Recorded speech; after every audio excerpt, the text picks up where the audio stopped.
베이징에서 32억 킬로미터 떨어진 옌자오 지역의 현 주택시장 상황이 머지않아 다가올 중국 주택시장의 위기를 그대로 반영하고 있다고 영국 파이낸셜 타임스가 17일 보도했습니다. 허베이성 옌자오는 수도 베이징과 거리가 가까운 덕에 한때 부동산 투자의 핫스팟이었습니다. 이 지역의 투기 수요가 몰리자 2017년 3년 이상 거주하거나 이주 노동자여야 한다는 중국에서 가장 엄격한 주택 구매 제한 규정이 적용됐습니다.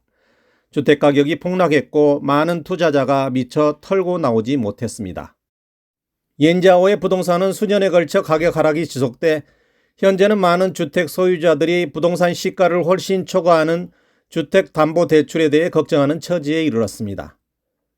2021년 12월 말 비옥한 땅이라는 아이디를 쓴 한 네티즌이 스카이 오션시티 집 제공, 선착순, 대출 월 납입액 입주자 부담이라는 글을 올렸습니다.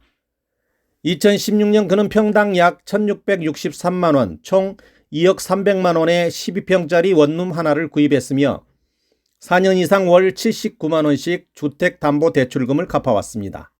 현재 대출 잔액은 1억 3,800만원가량 남았는데 빈집이 많아 새는 나가지 않고 수입 대비 월 대출 납입액이 지나친 부담이었던 겁니다.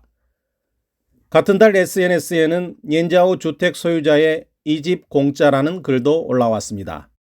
월 대출 이자를 내지 못하기 때문에 이 집이 필요치 않아 공짜로 제공하겠다. 월 대출 이자만 내면 된다. 나는 단지 연체하고 싶지 않을 뿐이라고 썼습니다. 인민법원이 운영하는 저찬 수송왕에 따르면 2021년 12월 16일 기준 2021년 옌자오의 경매 물건 수는 818건으로 2020년의 1.6배, 2019년의 4.4배에 이릅니다.